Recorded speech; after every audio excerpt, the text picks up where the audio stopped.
नंदन सिंह बोहरा जी जो एनआईएस में हैं, उनकी बातों को एक बार सुन लेते हैं, वो क्या कहते हैं। सभी शिक्षक भाइयों को नमस्कार। आइए आप सभी शिक्षक बंधु श्री नंदन बोहरा जी की बातों को सुने, उसके बाद से निष्कर्ष निकालेंगे कि इसमें अब आगे क्या होने वाला है। चलिए इनके वीडियो को एक बार देख लेते हैं, चलिए, जैसा कि आपके इनके दो तीन संदेश को। प्रश्न थे। पहला प्रश्न तो ये था, आप जुड़ते रहिएगा, बात मैं अपनी चालू करता हूँ। एक तो प्रश्न ये था कि जिन लोगों का जॉब मिल गया है, जिन लोगों जो जॉब पा लिए हैं, क्या उनको सर्वोच्च न्यायालय के आदेश के बाद कोई दिक्कत आ सकती है? पहला प्रश्न जो बारंबार लोगों के मन में उठ रहे हैं, एक प्रश्न ये था। दूसरा प्रश्न था कि क्या बीएड जो प्राथमिक शिक्षक के लिए 28 जून 2018 का जो गजट नोटिफिकेशन उनका रद्द किया है, उसी तरीके से क्या एनआईएस डीएलएड भी प्राथमिक शिक्षक भर्ती से पूर्ण रूपेण बाहर हो गया है, और आगे की रणनीति क्या है? इस ढंग के तमाम के आपके प्रश्न थे, जिन प्रश्नों का मैं सामने आकर के अपने ट्विटर के माध्यम से लोगों को बताने का प्रयास करूंगा। पहला तो प्रश्न आपका, क्या जिन्होंने जॉब मिल गई है, जिनको जॉब कर रहे हैं, उनको कोई दिक्कत होगी? क्या जजमेंट में इस बात का उल्लेख है कि उनको जॉब से निकाल दिया जाएगा? क्या राज्य सरकार हमको जिन्होंने जो जॉब कर रहे हैं उनको बाहर कर देगी? तो निश्चित तौर पर मैं आपको इस बात को बताना चाहता हूं। आप लोगों को सबसे पहले इस बात का कानून में ध्यान रखना है कि जजमेंट में इस बात का कोई उल्लेख नहीं है कि जिन लोगों को जॉब मिल गया है वो बाहर होंगे, पहली बात। दूसरी बात कि उनको जो नियुक्ति पत्र मिला है, जो ज्वाइनिंग लेटर मिला है, वो रिटर्न में मिला है। अब प्रश्न ये है कि जब ज्वाइनिंग लेटर आपको रिटर्न में मिला है तो आपकी जॉब के लिए भी आपको जॉब अगर हटाया जाता है तो तब भी सरकार है, आपकी राज्य सरकार है, आपका डिपार्टमेंट आपको रिटर्न में ही इस बात की सूचना देगा कि इन कारणों से आपको जॉब से हटाया जाता है। तो आप निश्चिंत रहिए, उसके बाद भी आपको समय देगी विभाग, समय देगा कि आपको किन कारणों से हटाया जा रहा है और कितना समय दिया जा रहा है। तो जब तक ये कोई भी बातें नहीं हो रखी हैं, आप लोग पैनिक मत होइए, चिंता मत लीजिएगा। तो जिन लोगों को जॉब मिल गया है उन लोगों को कोई दिक्कत भाई अभी तक कोई दिक्कत की बात नहीं है, आप निश्चिंत रहिए, ठीक है। जब तक कि आपको रिटर्न में कोई नहीं लेटर मिलता है, सरकार आपको नोटिस नहीं देती है, उसके बाद भी आपके पास कानूनी दरवाजे पूरे खुले रहते हैं, क्योंकि कानून में, जजमेंट में एक एक प्रश्नों का जो है उत्तर जो है यह देने की कोशिश कर रहे हैं। कृपया इनकी एक एक बातों को सुने, उसके बाद से आपको अन्य किसी जो भी आपके सवाल होंगे उनके उत्तर सभी आपके इसमें मिलेंगे आपके। इसलिए इस वीडियो को ध्यान से देखें और इस वीडियो को स्किप ना करें। इस बात का कहीं पर उल्लेख नहीं है कि जिन लोगों को जॉब मिल गया है उनके प्रति क्या कार्रवाई करनी है, उनको हटाया जाना है या उनके प्रति कोई नकारात्मक कोई और कार्रवाई जो करी जानी है, ऐसा कोई भी बात जजमेंट में नहीं लिखा गया है। एक बात, ये बात सभी लोग दृढ़ता के साथ, मजबूती के साथ इस बात में विश्वास रखिएगा।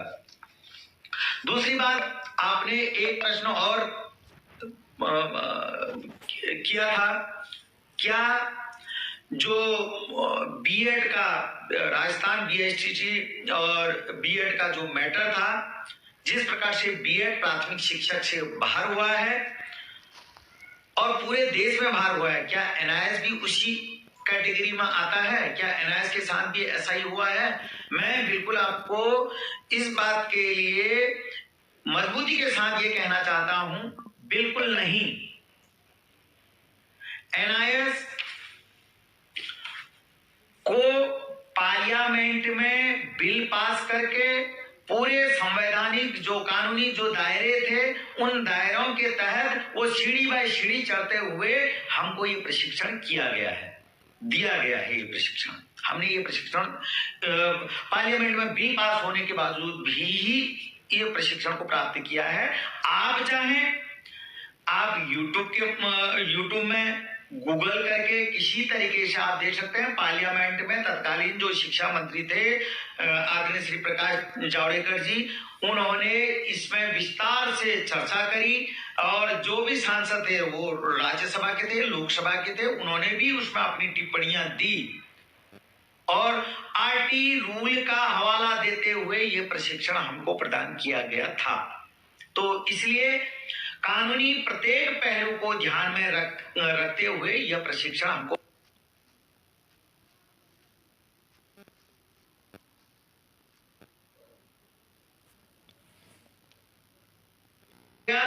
बस एनसीटी ने एक गलती कर दी। 22 सितंबर 2017 को एक गजट नोटिफिकेशन के लिए आदेश तो गजट डिपार्टमेंट को किया, पर जो विश्वस्त सूत्रों से जानकारी प्राप्त हुई थी उस समय जो वहां के डायरेक्टर थे सतीश गुप्ता जी, उनके द्वारा आदेश तो जारी हुआ, पर वो आदेश उनका स्थानांतरण होने के कारण वो फाइलों में दबा रह गया और वो अमली जामा उसमें नहीं पहनाया गया, गजट नोटिफिकेशन नहीं हुआ। तो अगर इसका जो कार्य अधूरा है, हम गजट के लिए अगर मांग कर रहे हैं तो ये हम नई मांग नहीं कर रहे हैं। जो काम अधूरा है उस अधूरे काम की हम मांग कर रहे हैं कि उसको पूरा किया जाए करके।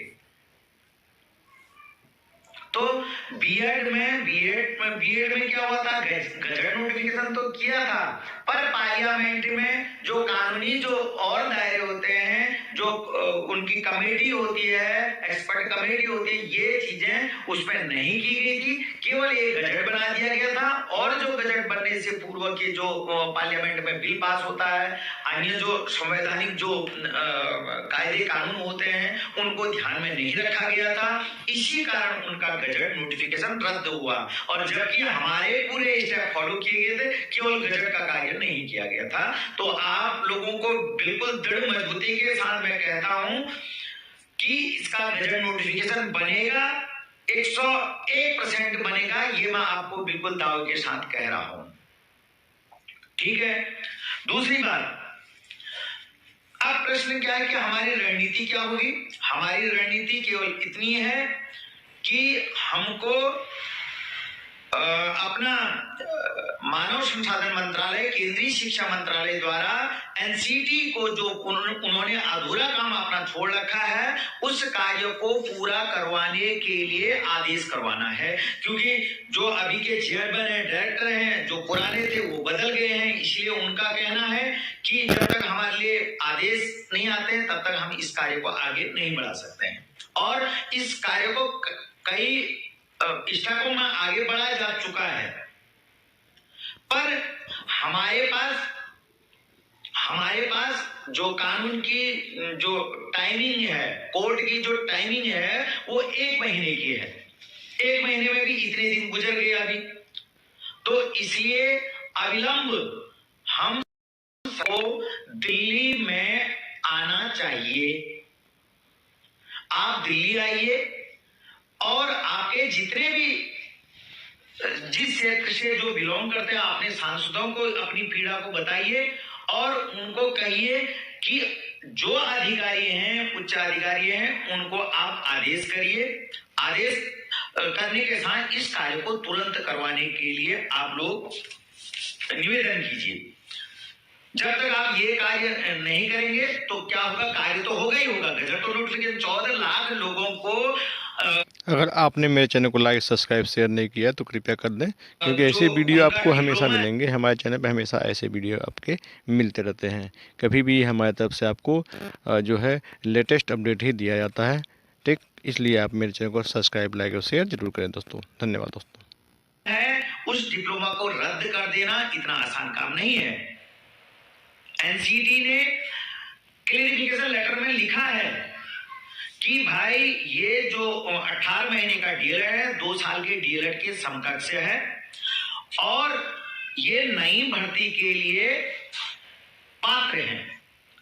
16 दिसंबर 2020 को की जजमेंट में इस बात का जज साहब ने स्वीकृति दे रखी है कि इसका गजट नहीं बना है, जबकि हम इस बात की उनकी कोई निंदा नहीं कर रहे हैं। उन्होंने अपने विवेक से जो जजमेंट दिया है उसको हम स्वीकार करते हैं। कुछ खामियां हैं, उस खामियों को दूर करते हुए जो कानूनी जो दायरे हैं उस दायरों के तहत हम आगे की कार्रवाई करेंगे। उसमें जज साहब ने लिखा है कि इसका गजट नोटिफिकेशन नहीं बना है तो हम गजट नोटिफिकेशन इसका करवा करके लाएंगे और करवाने के बाद हम इसका रिव्यू फाइल करेंगे, जिसका 1 महीने का टाइम है। तो 1 महीने से पहले हमको गजट की प्रक्रिया पूरी संपन्न कर लेनी है, जो कि होगी। और यदि आप लोग इस बाबत में सहयोग करते हैं, सहयोग का मतलब यदि आप लोग दिल्ली में एनसीटी कार्यालय में और दूसरा मानव संसाधन मंत्रालय के कार्यालय में और धर्मेंद्र प्रधान जी केंद्रीय शिक्षा मंत्री जी के कार्यालय में अधिक से अधिक संख्या में यदि उपस्थित होते हैं तो यह कार्य जल्दी से जल्दी संपन्न होगा। और जैसे कि कई लोग कहते हैं भाई रिव्यू हम फाइल करेंगे, उसके बाद रिव्यू खारिज होगी, खारिज होने के बाद फिर हम क्यूरेटिव पिटीशन में जाएंगे। आपको थोड़ा सा उस सिस्टम को भी बता दूं। सबसे पहले जब रिव्यू फाइल होता है, जैसा लोगों का कहना है, जैसा अधिवक्ताओं का कहना है, 90% रिव्यू खारिज होती है। पर हम आप लोगों को बताना चाहता हूं, मैं व्यक्तिगत तौर पर अपने अधिवक्ताओं के संपर्क करने पर उनके द्वारा ये कहा गया यदि इसका गजट बनता है निश्चित तौर पर ये हमारा जो जजमेंट है ये पलटेगा, ये हमारे सपोर्ट में आएगा और आना है। तो हम रिव्यू उन्हीं जज के बाद जो जज पहले से इसमें सुनवाई कर रहे थे रिव्यू फाइल करेंगे गजट के साथ। दूसरी बात, पहला प्रश्न जैसे कि रिव्यू अगर खारिज होती है फिर क्यूरेटिव जो पिटीशन होती है उसका प्रोसेस क्या होता है। उसमें 3 जज होते हैं जो उस जजमेंट का जो पूर्व में जजमेंट 28 तारीख को रिजर्व जजमेंट निकला था उसका अवलोकन करते हैं। उसमें हमारे द्वारा अधिवक्ता जो होते हैं वो उसमें पैरवी नहीं करते, केवल वो उनका एक अध्ययन करते हैं कि वास्तव में क्या ये जजमेंट जो दिया गया है जजों के द्वारा ये गलत दिया गया है या सही दिया गया है। यदि उनको ये लगता है कि यह जजमेंट गलत है तो वो हमारे अधिवक्ताओं को आमंत्रित करते हैं कि आप इसमें आर्गुमेंट के लिए, बहस के लिए सामने आइए। हमारे अधिवक्ताओं को ऐसा बोला जाता है। और साथ में 3 जजों के साथ 2 जज जो पहले से ही इसमें इन्वॉल्व थे उन जजों को भी इसमें आमंत्रित किया जाता है। और जब सुनवाई होती है टोटल 5 जज होते हैं उसमें।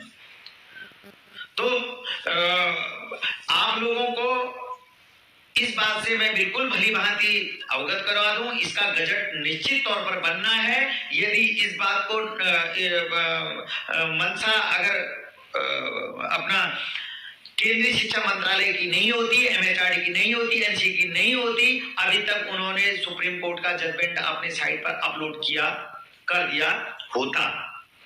और दूसरी बात कि मेरे द्वारा जो कार्य किया जा रहा है थोड़ा उसमें आपका अगर सहयोग मिल जाए, सहयोग की आपको अधिक से अधिक संख्या में दिल्ली में पहुंचना है और इस कार्य को जल्दी से जल्दी संपन्न करवाना है। एक बात। दूसरी बात, जो जिस क्षेत्र के हैं वहां के सांसद और राज्यसभा के और लोकसभा के जो भी सांसद हैं उन सांसदों को आप चाहें तो पत्र के माध्यम से या आप चाहें तो सचिव को दूरभाष के माध्यम से, शिक्षा मंत्री जी को दूरभाष के माध्यम से, किसी भी तरीके से आप अपनी पीड़ा को बताइए। और जो 22 सितंबर 2017 का मान्यता का और गजट नोटिफिकेशन के लिए to be publish in gazette of India करके जो एनसीटी ने अपना पत्र बना रखा है मान्यता का, उस पत्र का हवाला दीजिए।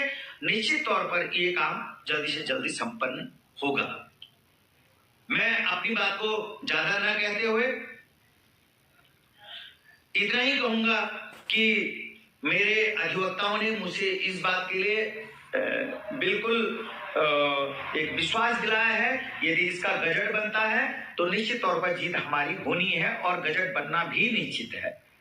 तो अपनी बात को इतना ही मैं करता हूं और आप लोगों से एक साथ में निवेदन करता हूं।